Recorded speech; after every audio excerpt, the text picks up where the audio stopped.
All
right. Welcome to the Golf Locker Room. Welcome.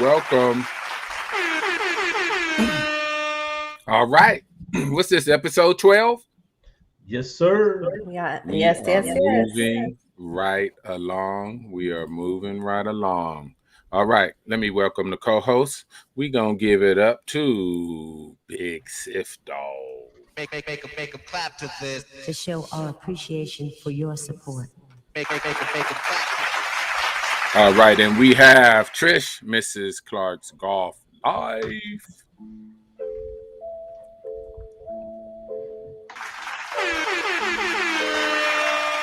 And I am MannyUp. MannyUp. All right. We're going to bring up the rear. All right, you guys. I went with you, Sif, last week. Trish, what's on your mind? What's going on? Tell us something. Nothing. Just super happy to speak about Willie Mack and his win there in Orange National, where he qualified. Well, he got a full scholarship into the Korn Ferry Tour qualifying tournament, and so after winning the season-long Lexus Cup in the point standing, so he finished T8. And he is going to the second stage. So we're very excited for him, and we're looking to root him on, and we want him to go all the way to the top. So that's where we're at. Oh yeah, that's close. He's close. Yes, Keep moving to the top. Big Sif, what's cracking? Not much, man. Just glad to see you guys, man. Popping. Hey, unfortunate news for me, man. I lost the club championship by 2 shots this weekend. I lost it on Saturday, but it's all good. You know who I really needed? I needed Robert Price. I needed Robert Price. I had a lot going on, man. But at the end of the day, I'm 2-time. Damn, man, you hit me with those effects, man, making you feel bad and all. But hold on. All right. Let's go. Let's give you some theme music. You didn't make it. Okay. Oh, come on. Damn, that sound like Cooley High or something. Well, you can't win them all, brother. I seen you put the picture up, and you had your own parking space and all that. I blew my driver out. I blew the driver out, man. I had no idea I was playing 12 holes with it cracked. Whoa. My goodness, you out there trying to kill him. Kill it. Put that work on it. It's all that good, work on it. I let Trish win the next one, man.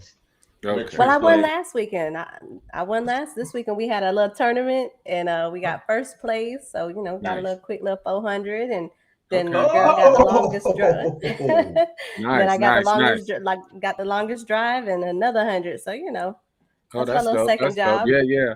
I'm throwing my year-end championship this weekend. When I get off here, I'm heading right to Palm Springs. We doing a 2-dayer. $5,000 in cash spread. Oh yeah, we go big. Golf LA, baby. It's just a hat, but yeah, we go kind of big. It's spread out through the flights, and it's money out there. We try to make it good. We're gonna be in Palm Springs for the weekend for the Golf LA season-ending championship. That's right. I get on a flight. I get on a red eye like that. Yeah, you could. Oh no, you probably wouldn't make it on the red eye, brother. Well, you probably would, to be honest. You probably would, to be honest. All right, let's start the show. So, I like this show. This is dope. That's why we do this podcast. I'm trying to think how I want to introduce this. This is a recreation of an interview that was done November 2003.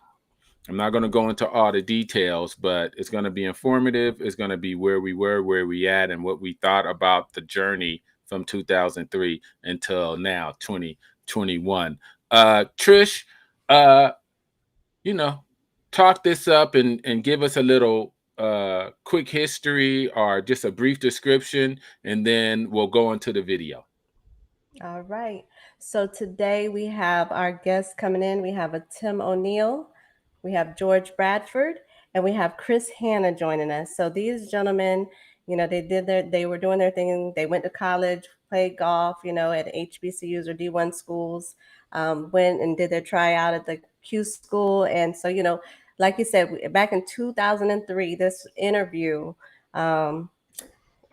it just basically talked about, again, the Caucasian clause, and then where they were at 2003, and then here we are in 2021. So we want to bring them on so we can see, what did they feel about that interview. We want to talk about has it changed much or significantly since 2003, and we just want to hear what their thoughts are and what they're doing now. Dope. So what was said, how we feel. I've watched the interview a few times. I have my opinions on it. I personally didn't think it was too good of a fair interview, but let's watch a little bit of it and let our guests watch it. Let them refresh themselves and watch it, and let's make that happen. Good evening and welcome to Real Sports, where tonight we actually have polo on our menu for the very first time. But we want to begin with golf. Over the last 8 years, Tiger Woods has dominated golf as few players in history ever have. He's won 39 tournaments and 8 major titles. For a time, it was widely believed that his success and stardom would usher in a new era of black athletes on the PGA Tour. But that hasn't happened. Quite the contrary. Tiger is today the only man on the PGA Tour of African American heritage, a reality that owes little to racism and everything to economics. Next on the tee from Tallahassee, Florida, Kris Hanna. For 24-year-old Kris Hanna, this is his first trip to the PGA Tour's annual qualifying tournament. I want to make it on the PGA Tour. I know I can. I know I can make it through. If he's to make it, Hanna will have to survive the PGA's infamous qualifying school. Each year, the Q school pits about 1,300 golfers against each other in a pressure-packed 3-stage, 14-round tournament. $4,000 gets you into the event, but only the lowest 30 scores gets you out with a PGA Tour card. Next on the tee from Pikesville, Maryland, George Bradford. 29-year-old George Bradford is back at the Q school after missing the cut last year. So is 30-year-old Tim O'Neill. Hanna, Bradford, and O'Neill are rarities. Black golfers trying to qualify for a tour that doesn't have a single player of African-American heritage other than Tiger Woods. In fact, aside from Tiger, not a single black golfer has earned a tour card in nearly 20 years. Did it in any way make you hesitate about, maybe this isn't something I want to or can do for a living? If I don't see anybody else out here who looks like me. No, it never crossed my mind. Really? Never. O'Neill was an All-American at historically black Jackson State University. Kris Hanna earned his stripes at Florida State as the only black golfer in that school's history. In your collegiate golf matches, were you always the only black competitor? I was the only one. But if I think about all the time he's looking at me because I'm black, then that's going to hamper my performance. So I always have to just plug away, think positive. I'm a human being just like everybody else, and we're all here to make birdies and pars. In this, the 21st century, these black golfers' complaints aren't about restricted access or clubhouse hostility. In fact, their main gripe is the same as most aspiring pros, regardless of color. That is the huge expense of pursuing a PGA dream. It takes you at least, $50,000 to kind of play in tournaments and get ready for Q school. How you living day to day? It's all my dad. And my dad, he's there to pay my rent and to, pay my car note, my insurance, stuff like that. O'Neal is actually making a living, playing on several.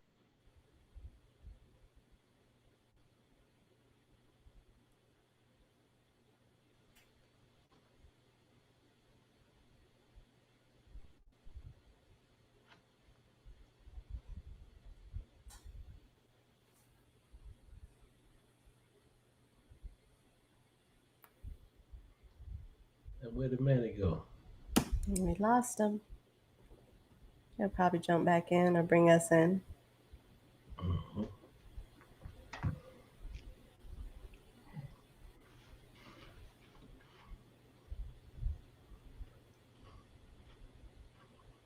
I go by Uncle. Yay. That's an iconic photo. Mm-hmm.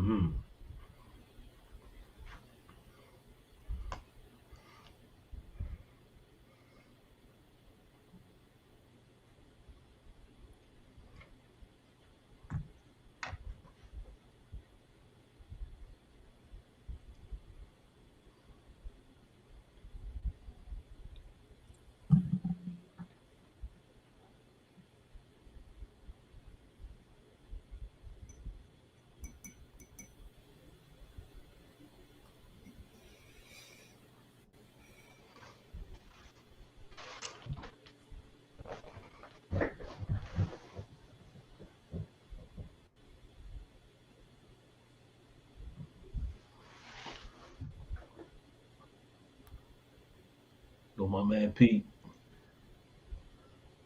Yeah.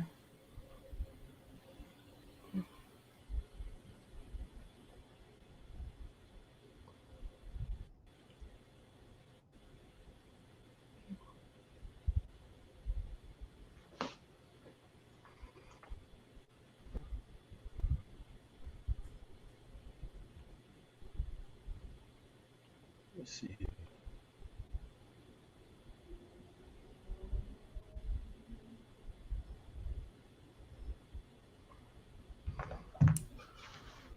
So I'm sure Manny's controlling the sound, so probably what he hit, I don't know, he's the only one can do the split screen, right?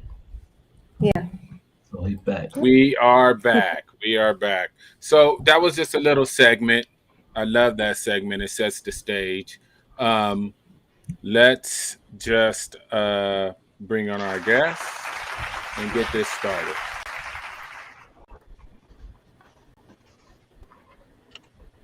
All right. All right. All right. Welcome, welcome, Hello, everyone. fellas. Mr. George, Mr. Kris, Mr. Tim O'Neal. Love you guys for showing up.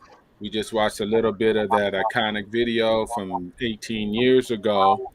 And we knew that we don't want to watch it again. Very close. And that was very informative, very informative. I'm going to let Trish start the questions off and or set the tone. All right. Well, first off, gentlemen, thank you for coming on. George, nice to meet you for the first time, face to face.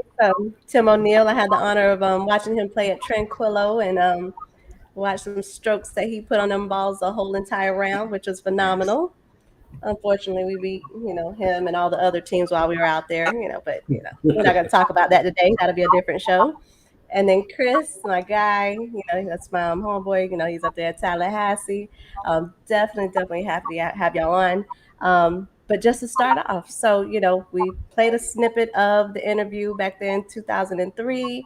A question that I always have is, we talk about things in the past and we're here now, and is there are we bridging the gap? Is it getting a little closer? Are we almost there? Like, what do y'all feel? Go with Tim. Tim looked like he's in let's start at the beginning.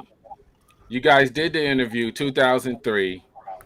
What were your feelings? Your excitement to maybe join the tour? Where was your heads at in 2003? Well, for me,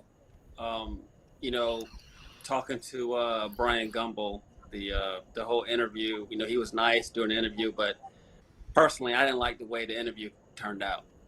You know, with the whole the way it was, I think it was kind of spun negatively in some ways.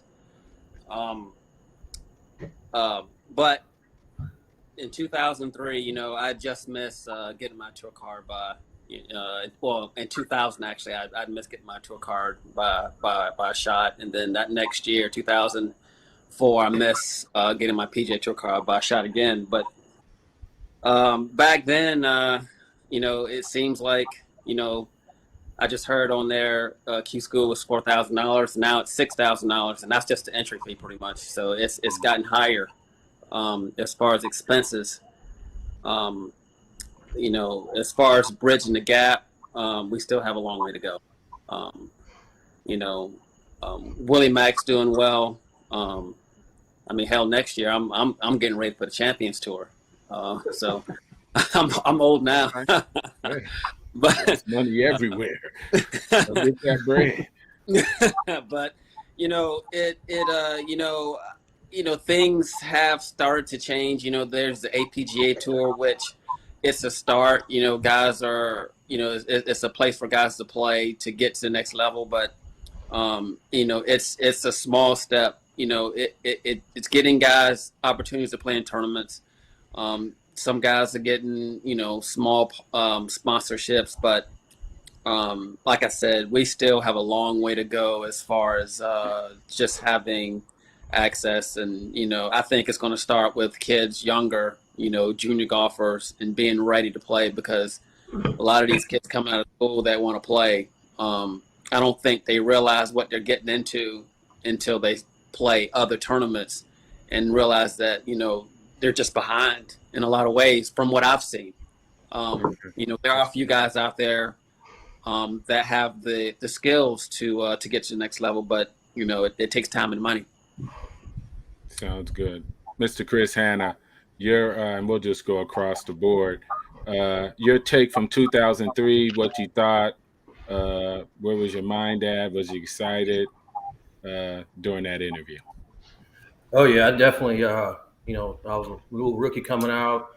I was definitely excited to be in Q School for the first time. I was playing really well from 2002, late 2002 into 3. So I had won about 6 or 7 events that year. So I was just excited to get in that arena. And it definitely was excited to meet, you know, Mr. Gumbel. Man, I was nervous because, you know, I've done interviews before, but, you know, they had the whole setup, the cameras. You guys remember stuff. Oh, yeah. That camera was hot. Yeah, I'm like, it's worldwide TV. Like, this is gonna be dope. But like I said, it was definitely didn't come out the way I thought it should have came out. It kind of spun in a way that, you know, we weren't as tough and as strong as the other generation. Not to knock them, but, you know, now in our generation, it's a lot harder to qualify. You go through the stages, and it's still expensive. So I think it was kind of unfair, like we brought up earlier. And, you know, as far as the future, there is a good pipeline. The APJ Tour is doing a great job. And with the key intangibles, I think the main intangible, especially for our junior golfers, to take it to that next level, they got to play against the best. I mean, they got to play on the APJ Tour. They got to play those summer tournaments, the amateur events. You know, to get better, you got to play against the best. And you can't stay local and regional. So, and Tim was right. You know, a lot of them don't think they really know, you know, what they're getting into as far as travel, staying in the Jolly Inn Hotel in the middle of nowhere. You know, that grind. That's true. Well, it's, I'm sorry, but that is the gems you 3 guys have.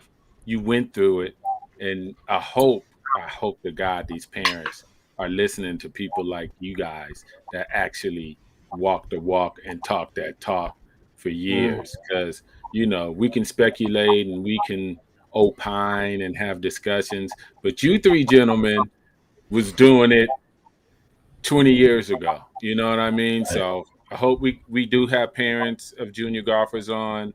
Hopefully they're going to listen to this and get some insight and get some knowledge. Sorry to cut you off, Kris. Oh no, you're good. You're good. I was pretty much Okay, done. Mr. George Bradford, your thoughts, theories, heart during 2003 interview. Well, first, let me just say Tim is still doing it. That's right. Okay. Yes, and he's doing it very well. Great to see you, Tim. Great to see you. Good to see you, man. Kris. Oh, yeah. Thank you guys. Thank you guys for putting this together. 2003, looking back, those were a lot of pleats on my pants.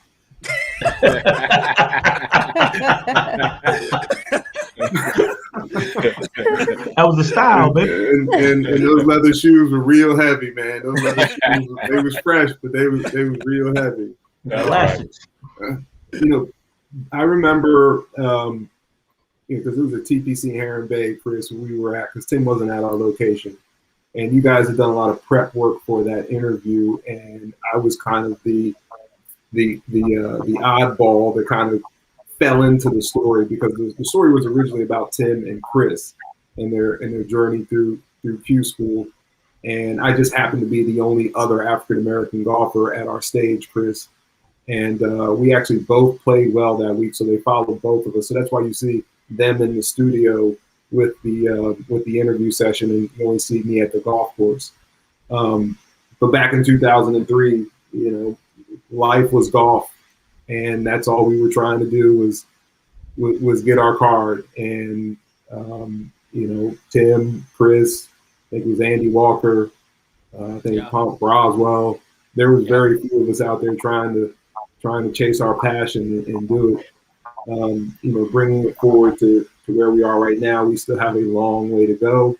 The Advocates Pro Golf Tour has had an impact, created some opportunity for this next generation. And I'm really excited about some of the golf that I'm seeing with these young players: Willie Mack, Marcus Bird, Ryan Alford, to name a few. Yeah. And of course, the soon-to-be rookie Tim O'Neill on the Champions Tour. Going to go out there. Let's give him some air horns for that, baby. Go out there and get that bread, man. Go out and get that money. Yes. That's right.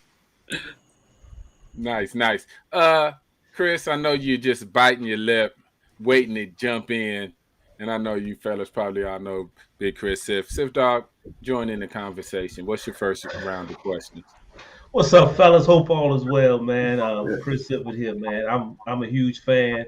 Matter of fact, Tim and I have a mutual friend, and Kendu Dunlap. You guys played in Egypt together, I believe. Yes. Yeah. Yes. Yeah. So I told him we were, we had you on tonight, so he's probably watching.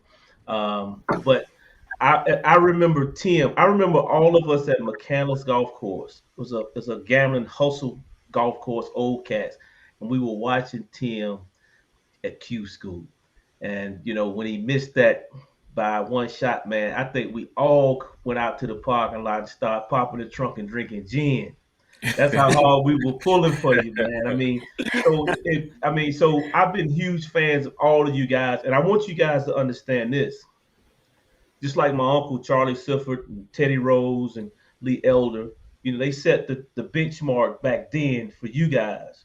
But you guys are setting the benchmark right now for these guys that we see out here today, like the Cameron Champs and so forth, and the Harold Varners. You guys have set that tone.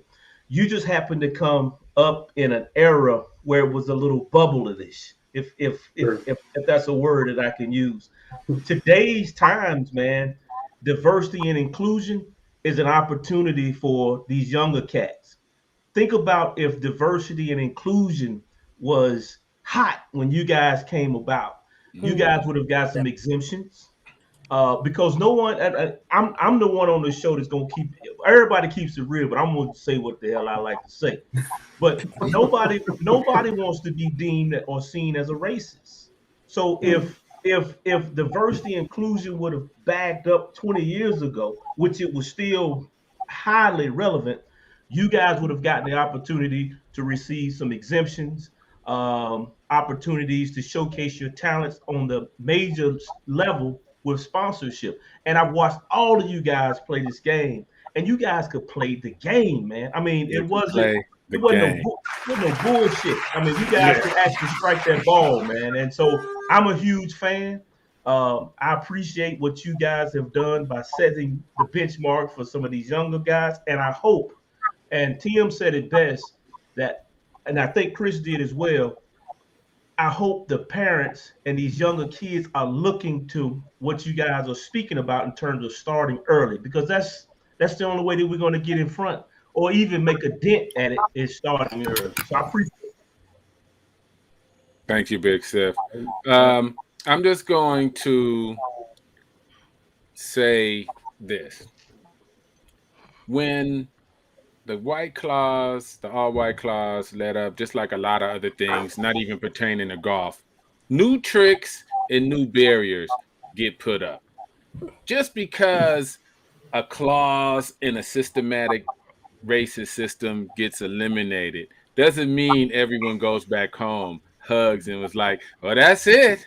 Everybody's in. Let's be happy. They go back to the drawing board and do other stuff. Right.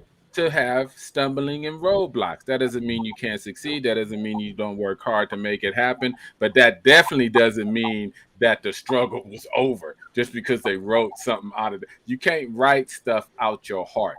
You can only write stuff off the paper. And that goes back to the interview in the middle interview that we're going to jump into, because I watched it a few times, and Brian Gumbo, a legend. We support him. We love him, but he know better. To inference that you guys had it easier, and he should have phrased it, you guys have it easier on another front, but maybe harder on the back end. And, to just say, well, the clause is over. Charlie Sifford, and if they got on tour, it's over. Everybody's like, come on in, Tim, the water's fine, was a little disingenuous. And to me, intellectually dishonest, to be honest. And I don't think it helped your cause. I don't think it helped people watching.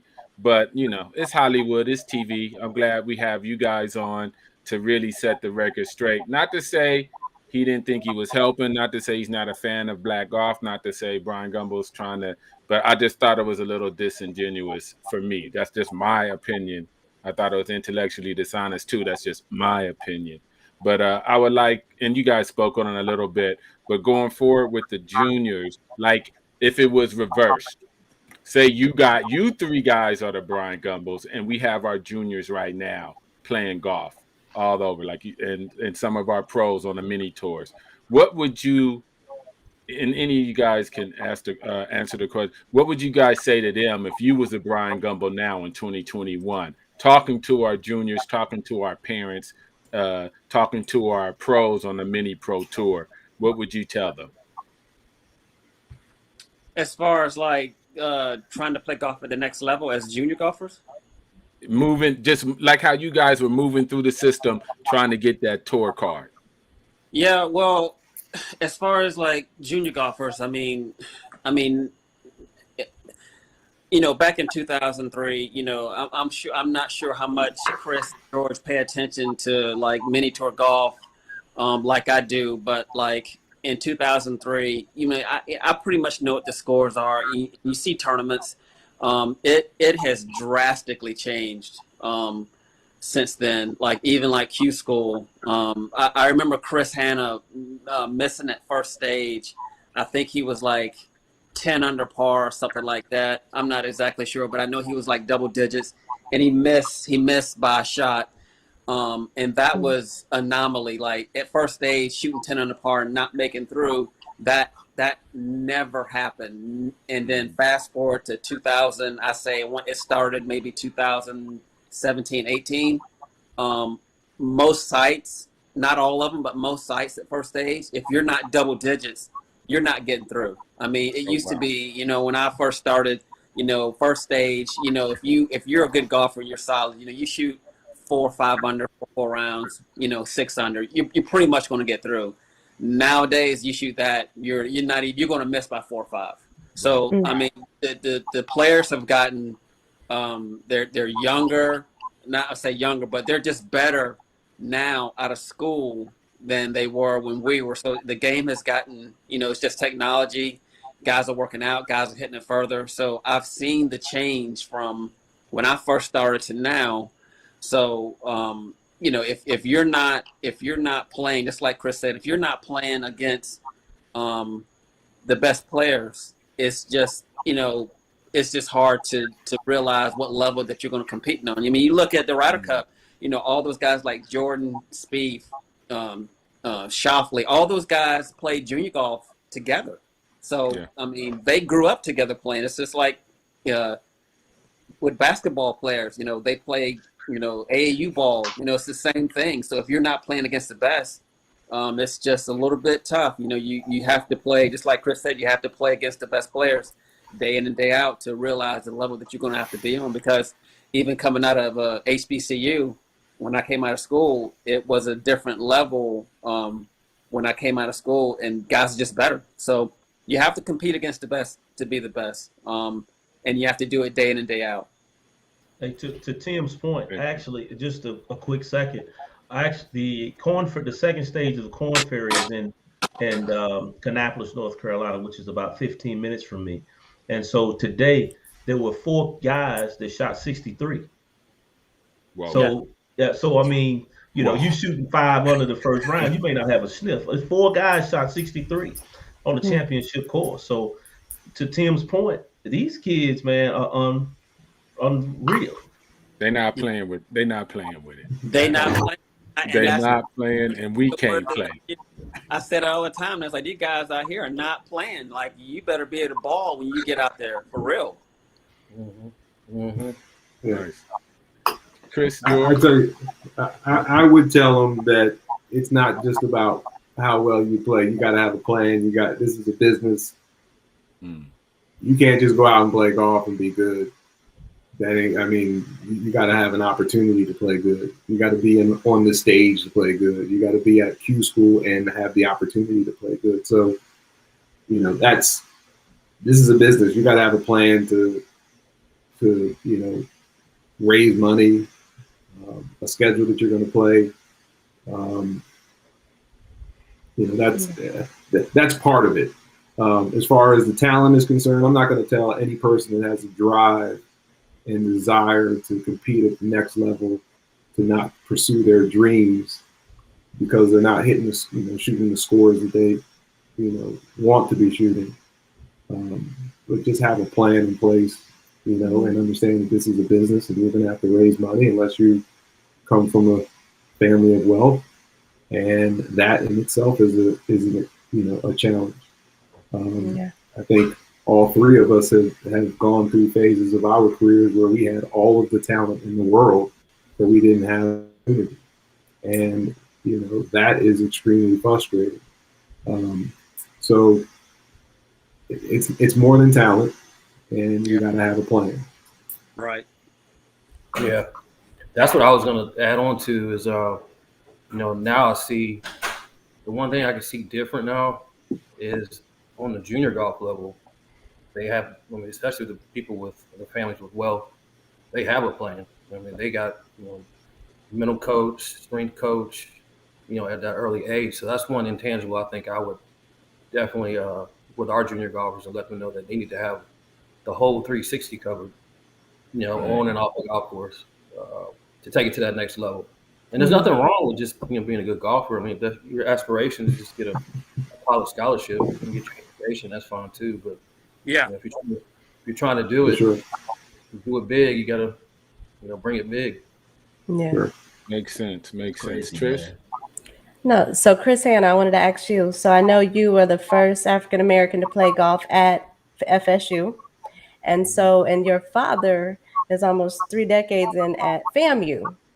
So when you decided to go to FSU, for obvious reasons, could there have been anything differently that would have, changed your mind to go to FAMU? Or, what made you go with that decision? Man, yeah, that was a tough one. I think I've always believed in myself at a young age because all the hard work I put in. But I think once I started winning on the AJGA, the Florida Junior that kind of let me know that I could play on that D1 level.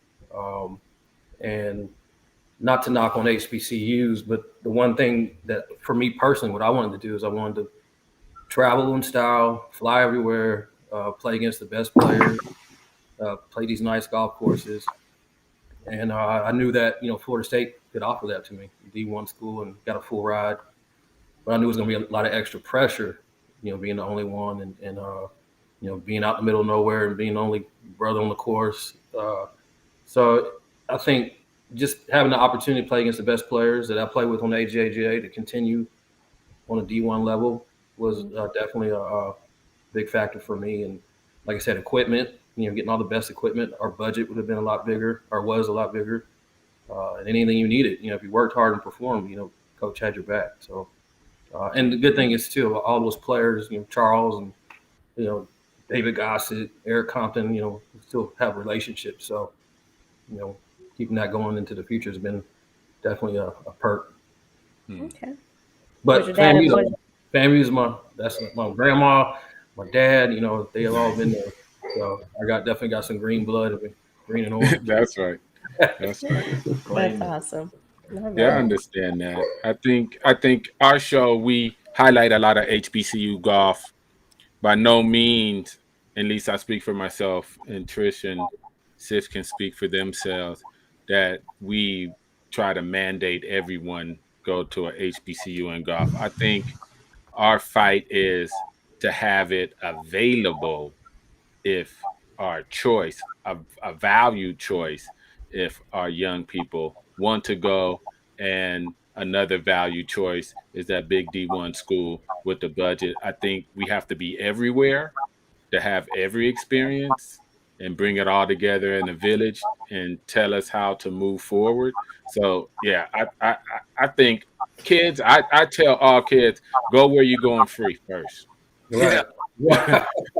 Go where they're giving you the full ride because they love you. They're giving you the full ride contract. Go there. If you're not getting the full ride contract and they're giving you the half contract, go where you think or where you're going to shine. I'm sure it's 1,000 different points of light where parents and students should decide. But I don't know how you're going to turn down free 4-year scholarship money. I just don't see that being a logical choice. Sif, Trish. Yeah, it's the thing is, man, we had this conversation the other day in one of the golf chats about HBCUs, PWIs, predominantly white institutions, and so I'm a football player. I played college football at a PWI, and so here's the thing: I always say it's a business decision, and so in a business decision, you're going to do what's in the best interest for you, your family, and the situation. I tell kids all the time, not only in golf, but any other sport, when you go make that official visit to whatever institution that you desire, you want to look at that roster to see if you're going to be playing first year, playing second year. And of course, it's about working hard and putting yourself in that position. But at the same time, there's no sense in going to an institution where the roster is already stacked.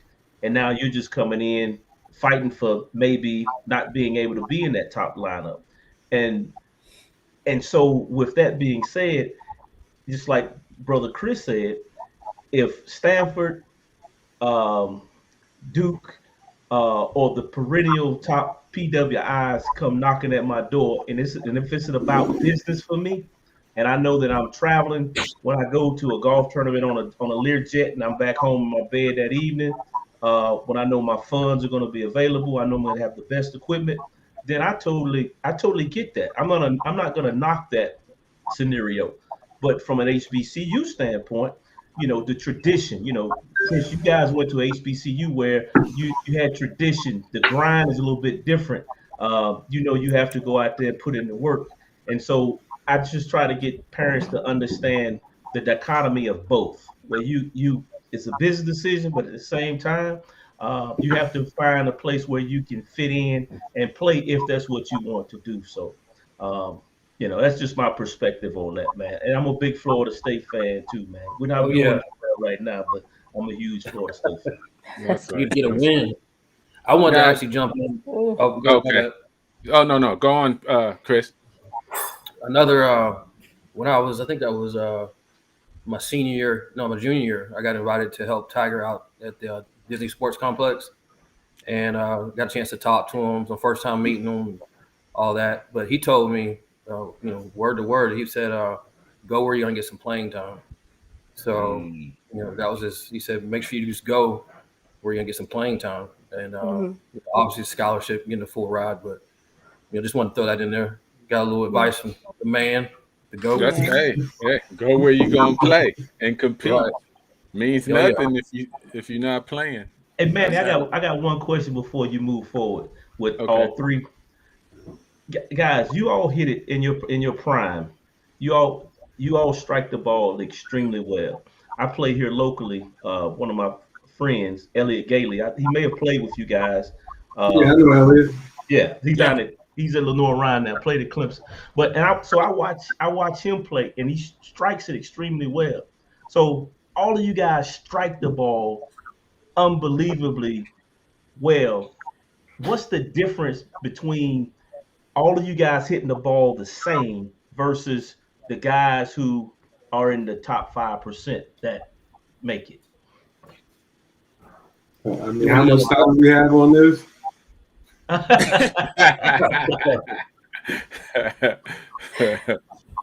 I mean, so I know Elliot.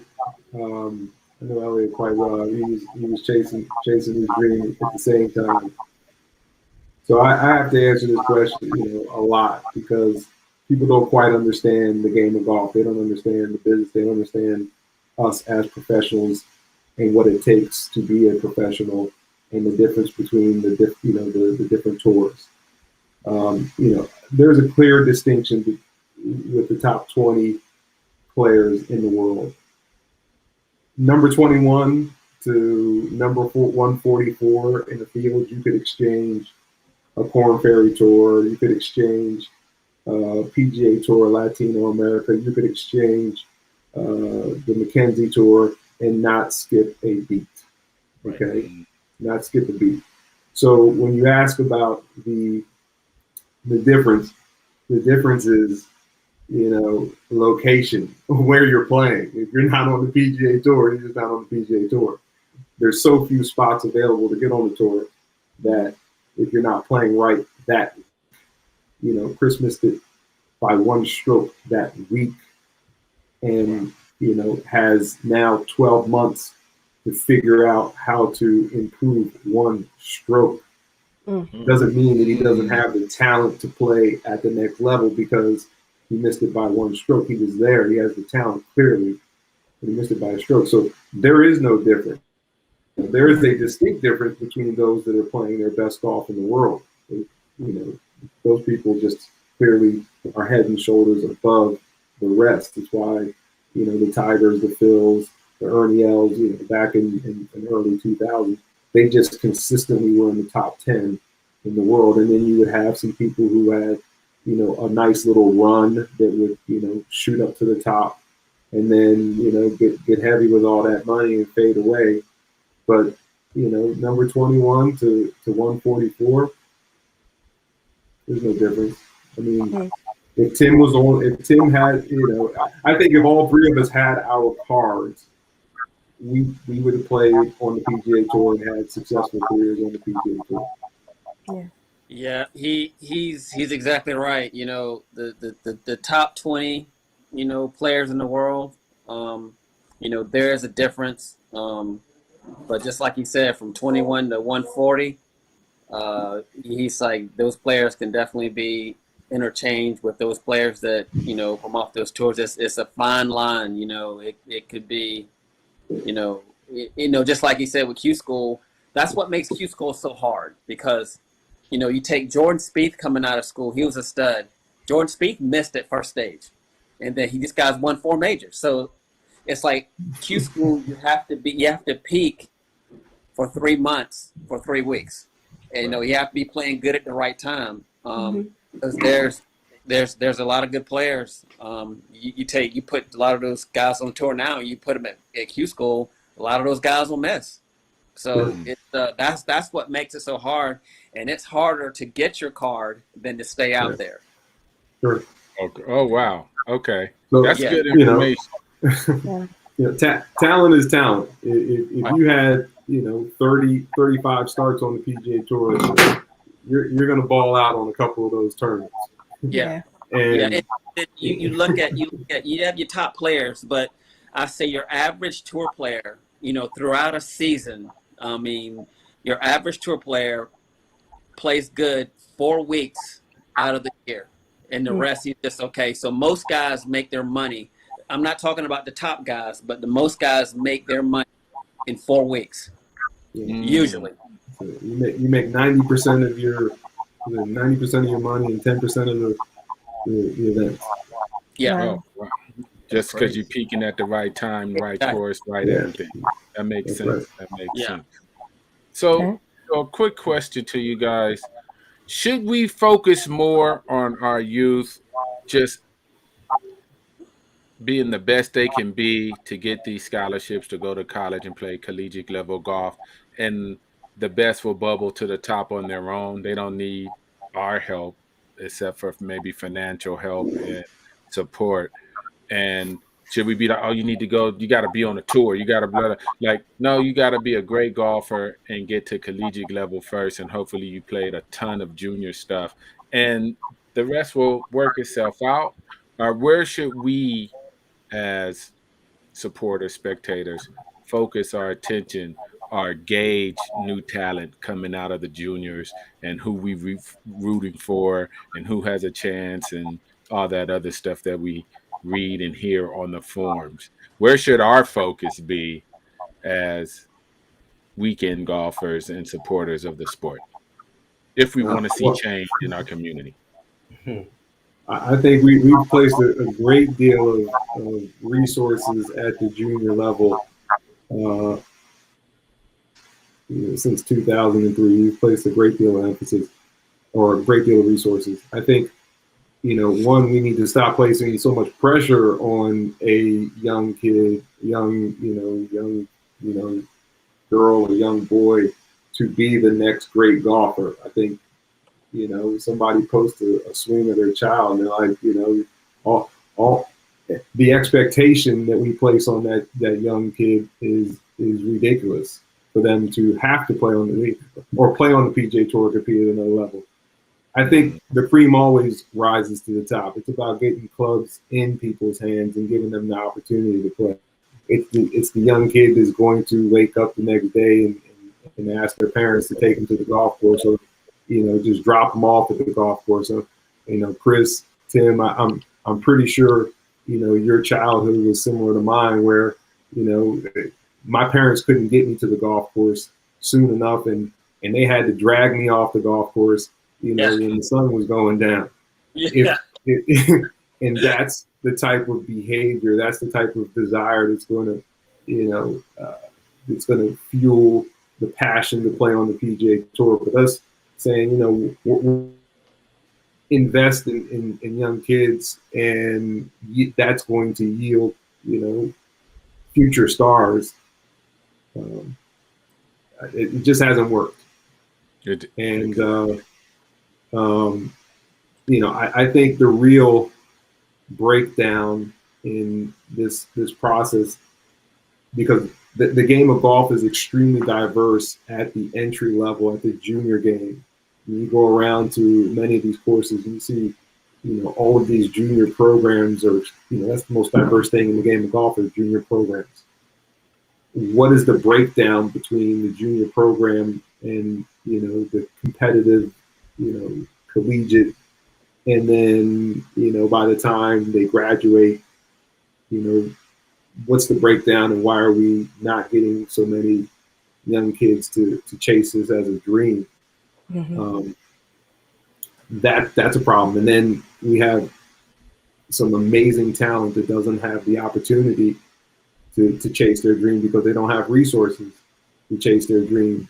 And people will be quick to write a check for a junior program, but they won't be willing to write a check for a young male or female who has gone through that process, who's taken advantage of all of those opportunities, who has demonstrated that they're phenomenal golfers and incredible talents, and they need now the help to go chase their dream and actually have an impact on the game of golf.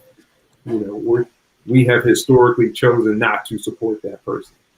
We think it's over. We've done our job. Over. We've done our job. You got a college education. You should be picked up. I don't think people know how it works, though. I don't think a lot of people really know that you guys out of college, and you guys still need, the professional golfer still needs money to make that move to that next level, and needs a lot of money.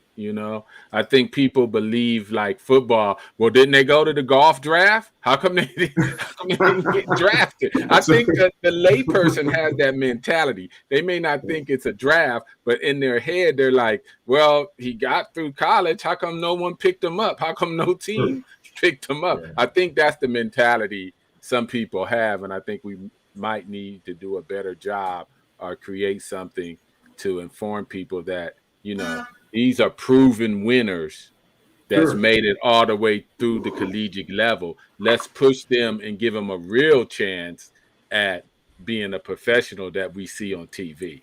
And that is, I think, the disconnect. Yeah, that is true. Just like George was saying, you look at the junior golfers now, I'm sure Kris too, when I was 12, 13, I lived on the golf course, so every summer, in the morning I got dropped off and picked up at night. So I lived on the golf course, and nowadays, I remember when the first tee first started up, it was designed to get more minority golfers, kids involved. And then, at this time I was playing Korn Ferry Tour, and, I would do clinics from time to time. And I would barely see any black kids out there at all. So a kid goes to school, it starts off with just playing golf. And then I had no idea I was going to play golf. And then I end up getting a scholarship and then going to Jackson State. And then I was like, I wanted to try to play. So then I had opportunities to play for a living. But there are a lot of kids that come out of school, and you can take the same kid, you can take an African-American kid and a Caucasian kid, and they can have the same skill set, have the same record in college, but that the Caucasian kid's going to have more opportunities and more time to get better, because I've seen it happen from time to time. Kid come out of school, he's just okay, but he has time, he has money behind him to develop and get better, and then he eventually makes it. But usually it doesn't happen that way for us. If we don't make it right away, then you're done pretty much. Yeah, go to the post office. There's always work at the post office. That's our mentality. Tim, it wasn't called the Korn Ferry Tour back then, man. You played. I think you played the Hogan Tour or the Nike Tour. That old George, come on now. I don't even think it was the web.com tour back then. It was before the web.com, man. So listen, in 2000, go ahead, Trish. Sorry. No, go ahead. I was going to say 2009. I lost my sponsors in 2008. The economy had taken its toll on my sponsors. So I played 2009 on my own penny, and I was played decent and was broke by the end of the year, and couldn't go to Q school. I tell this story that there were, I think, 4 African Americans ranked in the world at that time. And, I just finished like 3rd or 4th on the Order of Merit up in Canada. So, it was a rotation here between Tim, Andy, and myself, and Tiger being number 1. But I was the second highest ranked African American golfer in the world in 2009, right? And it's a title that Tim held for a very long time. But in 2009, I was the second, and I couldn't afford to go to PGA Tour qualifying school, right? And the conversations I was having in the bar after a round was, George, when are we going to see some more African Americans on the PGA Tour? And my response was like, well, what if I told you that, the second highest ranked African American golfer in the world couldn't afford to go to PGA Tour qualifying school? And the response was like, man, that's messed up. We got to do, who's that? Right. You're looking at me. Wow. Oh, man. So, I started in 2009 just, trying to raise money, started a campaign to just raise, as a part of my marketing was educating people on the process, because people truly wanted to help. The ones that really wanted to help, they didn't know how to help. Right. They didn't understand what the process was. They didn't understand that there's no PGA Tour draft, that there's no, pot of money that we can just go, dip into whenever we feel like play a tournament. That's actually on us. And, but for us, in order to turn professional, we just need to simply check a box that says we're willing to accept money for our performance this week. And that is, the threshold that you have to reach to be a professional golfer. Now, to be a good professional golfer, you got to make money. But, we had all proven that we were great golfers, and we weren't getting opportunities. We weren't getting sponsors invites. We weren't getting sponsors. It was difficult back then. So as I look back in 2003, I was fortunate. I had a little bit of seed money that I had to go play, but that was coming through family, and that dried up. And I'm forever grateful. I just started playing when I started peaking is when the economy, started crashing, and it crippled my support foundation. So, when I got back on my feet, like I was still playing well, but that's when life began to change for me, and it became more about my little girls. So, that's why I had to transition out. Yeah. Okay. I had a question. So, and I'm gonna go with Kris, George, and then Tim. So, like, what are you doing now, Kris? Are you doing anything with golf now? What do you got going on now in 2021? You're muted. Oh, that's me. Kris, Sorry you're about that. Okay, can you hear me now? Yeah, got you.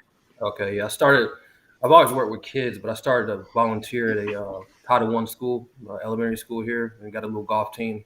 And those kids have never played before, so I do that. And I'm also actually working full time for the state. So my part-time deal is with the city of Tallahassee. I teach kids how to jig at the golf course. So, and that's been a blast, especially when you get that kid's never played before, and you show them the right technique, and they hit that shot that one time, they just light up. So that's what I'm doing now, and paying the bills. But I'm still competing and playing when I can locally, in a lot of the local events, and going from there. But I definitely enjoy working with the youth and helping people get better at the game of golf. Awesome. And then George, you just got a real nice point, and you just got a promotion or whatnot in your business. So tell us about that and what you got going on.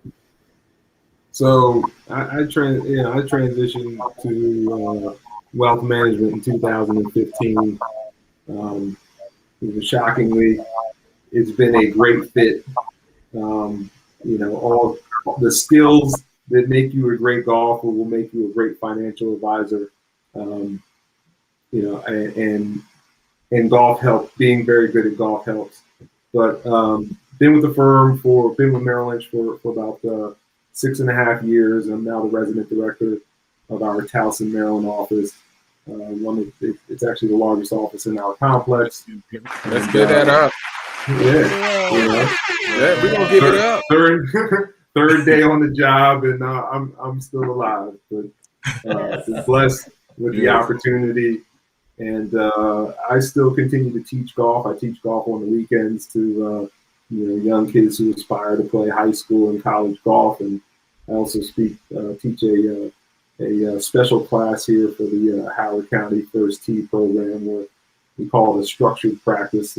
Historically, the First Tee program, gets a lot of volunteers that help coach, and I'm very very close with the executive director of the First Tee of Howard County. And my idea was, we should be providing some skilled instruction to, the kids who have displayed some talent and don't have the opportunity to go work with a professional, or don't have the means to work with a professional. They should have access to somebody. So that's where I stepped in, and I run a 2-hour class every Tuesday. But as much as I can, when I'm not in the office, I'm trying to chase that little round ball, trying to get it in the hole. Right. That's what we do. That's awesome. And Tim, what you got going on? Yeah, I'm the idiot that's still chasing that ball around trying to make 11. That's right. Yeah, I'm still playing. This past August I just turned 49. I opted out of going to Corn Ferry Q School this year.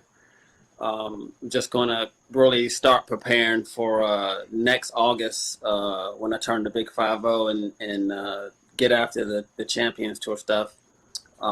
So I'm still playing, still grinding.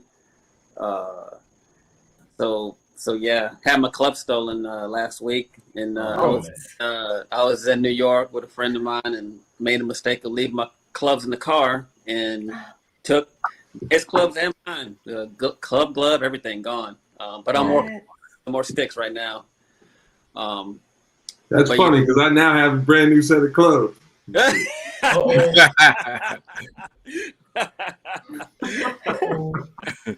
Oh, that's terrible. Terrible. That was unfortunate. But some of the guys on the APGA tour, the young guys, they definitely look up to me, and and I'm kind of mentor them as far as the next stage and what they should be doing to get better. So I enjoy doing that, because when I turned pro, I didn't have anyone to lean on. I felt like I was the only one out there, and didn't have anyone older to really talk to, especially no one that looked like me. So I help guys out. I'm always an open door if anyone needs to call me and ask me anything, about anything. So I enjoy doing that. Nice. And then other than that, just I have a 15-year-old and a 20-year-old now. So just 20. Yeah, my daughter's 20, and then my son's 15. I remember when she was a baby. I know, man. They grow fast. Wow. They grow fast. They grow fast. Wow. Again, you guys, it's just been an honor and a pleasure. We hope to have you guys back.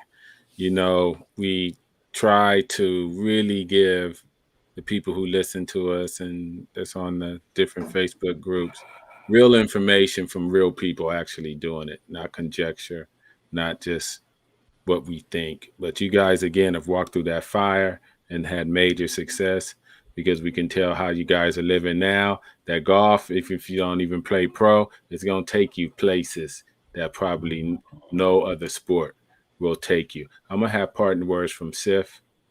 I've just said my parting words, and then we're going to end with Trish. Big Sif. All right. Hey, Kris, I don't know if you're still in Tallahassee, but if you are, I've got a buddy of mine who lives there, who's in city councilman, Nick Maddox, who played at Florida State. So if so, you need to go by and give him some lessons. He's muted. Oh, wait. I got him muted. Hold on. My bad. Okay. Yeah. No, yeah, I know, Nick. I actually played the Chamber of Commerce tournament last year. He was out there, but I know him really well. I just haven't had a chance to link up with him, but he definitely has a good group of clientele that I need to tap into. So yeah, that's my man. I coached the pup. He was he was a North Carolina Player of the Year twice, and so he's a hell of a football player. Yeah, so he's a good. But one parting question for the panel, and I don't want to go back into a lengthy conversation, but has the PGA reached out to you guys especially during this time of diversity and inclusion. You guys have been there, done that. Moving forward with some of these young kids who are coming out on the tour, have they reached out to you to even tap into your brain to see what you guys think? No, they do have that diversity inclusion, and they're involved with the APGA tour, with doing some things, but that's about it. And the Corn Ferry too. After the whole George Floyd thing, it's been crazy when people are reaching out and trying to do better and trying to do some things. Some players have gotten some exemptions. But I just on that, I don't want to get into that, but I don't want it to be they just give guys exemptions and then knowing they aren't ready, and then they're just watching them fail and like, okay, now we try to help these guys out, but look what they shot. I just hope that something changes there. Yeah. Well, Tim, you don't have to get into it because we've got into it before. and you guys don't have to speak to that, but we say the same thing. I mean, if we don't have a person that's ready, we don't send them. Right. So what it does is it screws it up for the person who comes up down the pipeline who is ready. Right. And so we chopped that up 1,000 times. I am a firm believer. If you're not ready, then you need to sit your ass down. Yeah. And if you're ready, we'll offer you up and we'll take the exemption. But you can't screw it up for the people behind you. My opinion. Yeah. I mean, that is very true. It's just, I don't know, just some of that stuff. I'm like, I knew what was going to happen before it happened. When I saw it, and I was like, this is not going to be good, because I know those courses, and I was like, first time thrown out there, it's a different world with all the cameras. It's just different, and it's like they know that the guys aren't going to do good. I mean, it's not the guy's fault, because they're not going to say no. I don't want to play. Of course, you want to play, but you have to. Yeah, I just think that it should have been scaled down a little bit. Maybe Corn Ferry or Latin America or Canada or something like that first. Yeah, that makes sense. I don't think they're. I was gonna say I don't think. You said we're not trying to get into a discussion here, so we're trying to wrap it up. Or you can. We go. This is the open platform. We just talk. There's nothing off limits on this show. You said we were trying. You give party shots, and now we're about to start over again. Tell us how you feel, George. Well, I know the answer to your question is no, they haven't reached out to me, and I don't expect them to reach out to me because I'm not in the industry anymore. I do think that George, the death of George Floyd has had an impact, on the tour and the corporations that are sponsoring the events, and the sponsorships, the opportunities that are given are less about the quality of the play and more about the opportunity to say that that they're supporting the mission of diversity and inclusion. And I'm not going to I think anybody who's chasing their passion and gets an opportunity, it would be an amazing opportunity to be on the world stage and walk inside the ropes. And I'm going to admit, like if I didn't. I mean, I always think I'm ready. I want to go out there and I want to benchmark myself against the greatest in the world. So if I was given the opportunity, I'm going to take it. Yeah. Because it's my opportunity. But from the sponsors' standpoint, they have a narrative that they have to that they have, and this fits the narrative. So it's less about who's game ready and who has the ability to have a career on the PGA Tour versus, we're checking a box and making this, making it look good, in my opinion. But I do think the conversation is snowballing. In 2003, it was falling on deaf ears.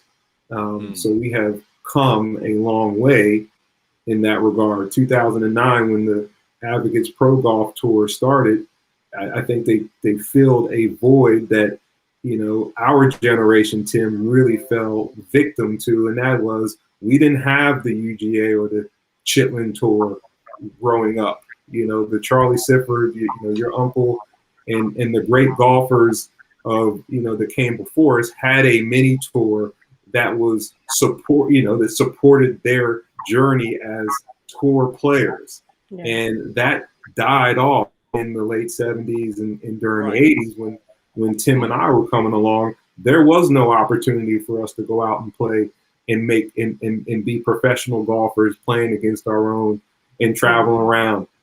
That just vanished, So now, in 2009, when they reintroduce not the Chitlin Tour, but a tour that is dedicated to supporting, the journey of young, minority golfers to chase their aspirations and going to provide some opportunity, like that became a place to breed talent.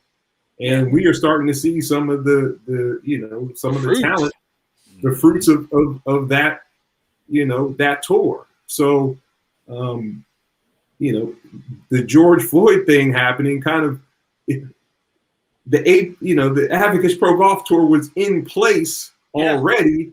Yeah. And when this happened, it was a real easy connect for them to just say, you know what, we need to better support the tour. Because the PGA Tour is actually supporting the Advocates Pro Golf Tour from the beginning. So I don't want to, make it sound like they just jumped in late, after George Floyd. They were supporting the Advocates Pro Golf Tour before. But I think, the light was shined,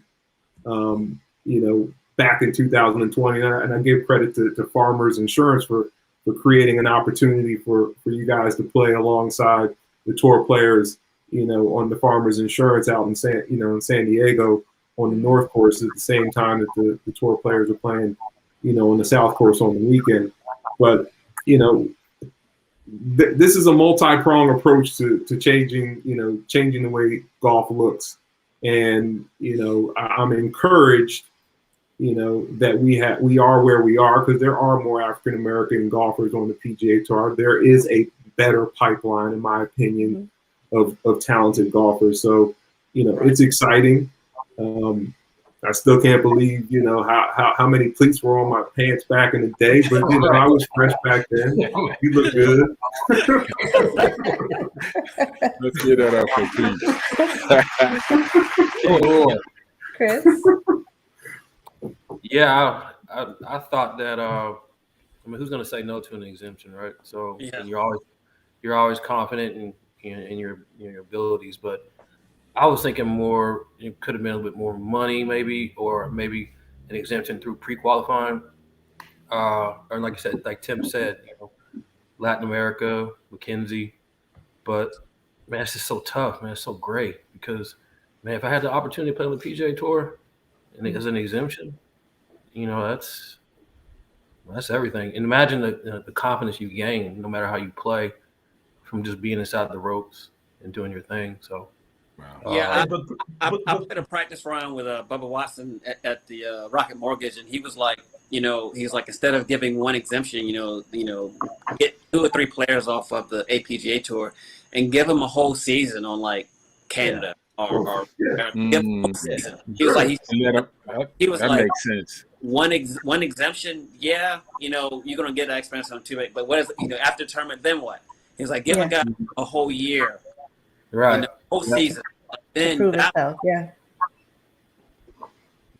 I agree. I have been pounding that drum for a while because they can hand that out an exemption on one of their satellite tours, right? Like candy. They're going to this merit-based system. We're not just you're not just giving an exemption to somebody off the street. You're giving somebody that is demonstrated over a course of a season that they are the best on a tour, give them an opportunity to advance their career. They could do that. It'd be great for them to implement. It'll help. Yeah, I agree. But prior to that tournament, getting in that car or getting on that plane before you head to that tournament, you know what kind of bullets you firing before you get on that damn plane and you get in that car. I mean, honestly, we all know seriously, we know before we get in that car, you might have had practice 2 days prior and you practice terrible. You got that shit. So when you get in that car, get on that tarmac, man, I ain't fully loaded. And so somebody's got to be in your camp, just like on what's the Apollo. Your mama got to tell you can't sing, man. Baby, I love you, but you can't sing. Somebody's got to be in that camp, knowing that you're not full tilt before you get in on the hook. Like, that's all I'm saying. On the first tee, we gonna come out dancing with the cane and the hook, like you thought you was about to tee up, but no, go on back, man. Go on to Canada. Go on to Mexico. That's gonna do you more good than embarrassing everybody on Facebook. Go on somewhere. Well, I think it's better gatekeepers. The partnership with the APGA and other things, I think that comes with gatekeeping. I think that comes with the sponsors really having a relationship with the people who run the mini tours, who can actually facilitate maybe exhibitions or mini tours. I think it'll be better. Like everything else, I think we are getting better, and hopefully, we'll work it out. It just comes with the gatekeeper.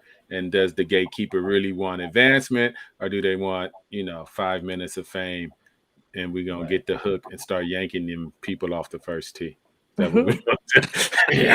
Start dancing. The Sandman's coming. Get your ass off the first tee. Hey, Manny. Hey, Manny. Yes, I got one question for George before we go. Oh, what's that? One question. I shouldn't. George. I should mute him. And you just got this promotion, man.